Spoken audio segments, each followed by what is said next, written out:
प्यारे बच्चों, एक दफा का जिक्र है कि किसी शहर में नताशा नामी एक लड़की रहा करती थी।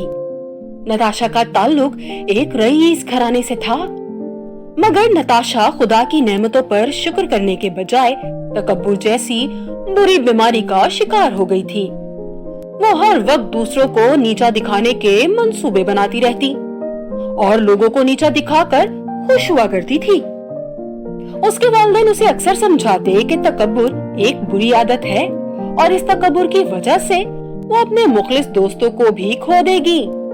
मगर नताशा ये सारी नसीहतें एक कान से सुनकर दूसरे कान से उड़ा देती।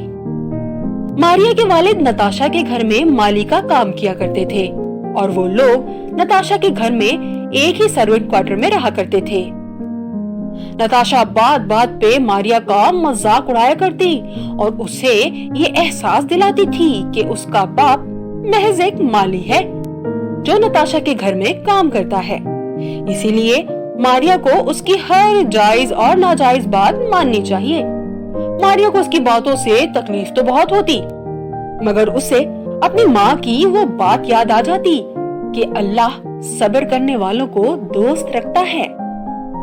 मारिया उसकी सारी तल्ख बातें पी जाती और सर झुकाकर उसके काम निपटाती रहती। कभी वो नताशा का होमवर्क कर रही होती और कभी उसके पांव दबा रही होती। मारिया ने इन सारी सख्तियों को अपने वालिदैन के हालात की वजह से बर्दाश्त किया हुआ था। एक दिन नताशा के स्कूल में इस्लामियात की उस्तानी ने बच्चों को खुदा की राह में खर्च करने पर एक तवील लेक्चर दिया और बच्चों को समझाया कि एक अच्छा मुआशरा वही होता है जहां अफराद एक दूसरे की जरूरियात का ख्याल रखते हैं। नताशा के ऊपर लेक्चर का असर तो क्या खाक होना था, उल्टा उसे खुद नुमाई का एक और तरीका हाथ लग गया। स्कूल से घर आकर उसने अपनी माँ से पैसे लिए और बाजार जाकर सबसे घटिया समझे जाने वाले सस्ते तरीन कपड़ों के ढेरों जोड़े खरीदकर सीधी मारिया के क्वार्टर पहुंच गई। उसने दरवाजा खटखटाकर मारिया को बाहर बुलाया और नौकर से कहकर सारे कपड़े उसके हवाले कर दिए। मारिया की समझ में कुछ नहीं आ रहा था कि आज अचानक से नताशा इतनी मेहरबान कैसे हो गई कि इसके लिए कोई चीज लेकर आई है। मगर फिर उसने सोचा कि शायद अल्लाह ताला ने नताशा को हिदायत दे दी हो और आज वो अपनी माजी की गलतियों का अजाला करने के लिए ये सब तहाइफ लेकर आई हो। उसकी आंखों में आंसू भर आए। उसने चाहा कि वो नताशा का शुक्रिया अदा करे, मगर उससे पहले ही नताशा वहाँ से पलटकर अपने घर में जा चुकी थी। मारिया ने क्वार्टर में जाकर अपनी माँ को नताशा के इस बदलाव के बारे में बताया तो उसकी अम्मी भी बहुत खुश हो गईं।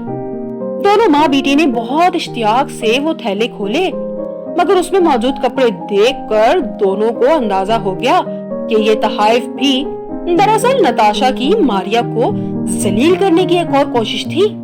जिस किस्म के कपड़े नताशा ने मारिया के लिए खरीदे थे उन्हें मजबूर भिखारियों के अलावा कोई पहनना पसंद नहीं करता था। मारिया का दिल किया कि वो ये सारे कपड़े उठाकर ले जाए और नताशा के मुंह पर मार आए, मगर उसकी अम्मी ने समझाया कि तोहफा कितना ही हकीर क्यों ना हो, बहरहाल तोहफा होता है, लिहाजा वो इन कपड़ों को इस्तेमाल ख्वाह ना करे मगर उन्हें संभाल कर रख ले।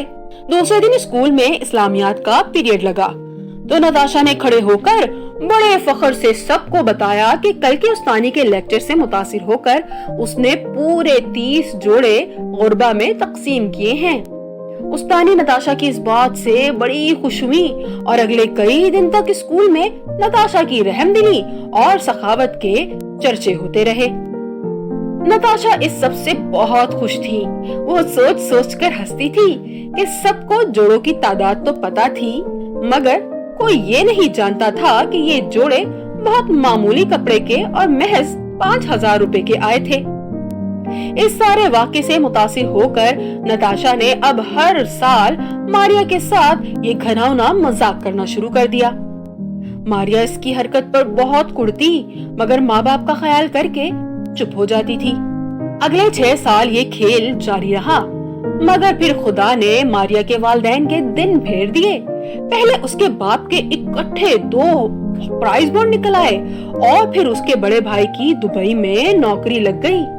पैसा हाथ लगा तो उसके बाप ने माली का काम छोड़कर शहर में एक छोटी सी कपड़े की दुकान खोल ली और मारिया को नताशा के मजालिम से निजात मिल गई।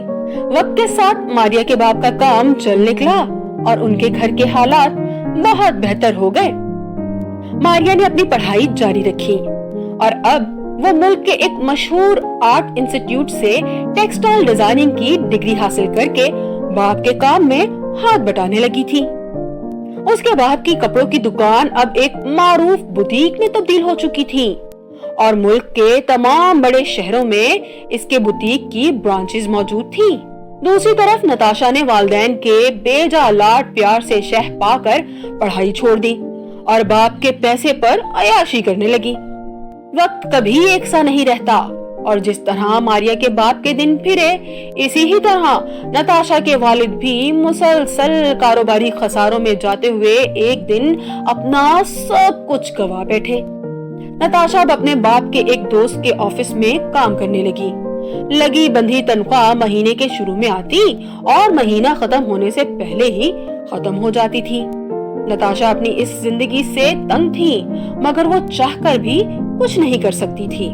उधर मारिया अपने काम से पूरी तरह मुतमईन नहीं थी। वो कुछ नया और ऐसा करना चाहती थी जिससे इसका नाम फैशन की दुनिया में अमर हो जाता। वो दिन रात इसी सोच में गलता रहती और नित नए शाहकार तराशती रहती मगर इन सब शाहकारों के बावजूद वो अपने काम से मुतमईन नहीं थी। एक दिन मारिया कुछ सामान की तलाश में स्टोर रूम में गई तो उसकी नजर उन बोरियों पर पड़ी जिनको वो अरसा हुआ भूल चुकी थी। मारिया के दिमाग में एक ख्याल आया और वो बेसाख्ता मुस्कुरा उठी। अगले महीने शहर की तमाम शाहरात पर बड़े बड़े बिलबोर्ड्स आवेजा थे जिन पर दीदा ज़ेब ख्वातीन इस बोरी में से निकले हुए कपड़ों की नुमाइश कर रही थी। और फिर मारिया ने वो कर दिखाया जो इससे पहले कोई नहीं कर पाया था। वो कपड़े जिन्हें माली की बेटी तक पहनना पसंद नहीं करती थी अब 10-10 हजार के एक जोड़े के हिसाब से बिकने लगे। मारिया का शुमार अब मुल्क के अमीर तरीन अफराद में होता है और वो एक कामयाब तरीन जिंदगी गुजार रही है। हर साल मार्च के महीने में जब हर तरफ लॉन के मेले सजते हैं तो हर बिल बोर्ड पर लगे लॉन के मुख्तलिफ ब्रांड्स मारिया के मरहून मिन्नत होते हैं। जिसने लॉन जैसे भिखारी कपड़े को अब उमरा की पोशाक बना दिया था। मगर मारिया आज भी अपनी मोहसिन को नहीं भूली है। वो जानती है कि इस कामयाबी के पीछे सबसे बड़ा हाथ नताशा का है। ना वो उसे लॉन के इतने ढेरों सूट देती और ना आज वो इतनी कामयाब जिंदगी गुजार रही होती। प्यारे बच्चों, इसीलिए कहते हैं कि तकब्बुर बहुत बुरी चीज है। अगर नताशा ने वो लॉन के जोड़े मारिया को ना दिए होते तो आज इन 100-200 लॉन के जोड़ों को बेचकर 10-15 लाख रुपए की मालिक बन जाती और अपने माली मसाइब से छुटकारा पाती। आइए हम सब अहद करें कि आइंदा तकब्बुर से परहेज करेंगे और किसी को पोछे का कपड़ा तक तोहफा नहीं देंगे कि क्या पता आज से 10 साल बाद बिल बोर्ड्स पर हसीन दोशीज़ाएं इन झाड़नों को पहनकर मुस्कुराती पाई जाएं और ये भी 10,000 में भी ढूंढने से भी न मिले।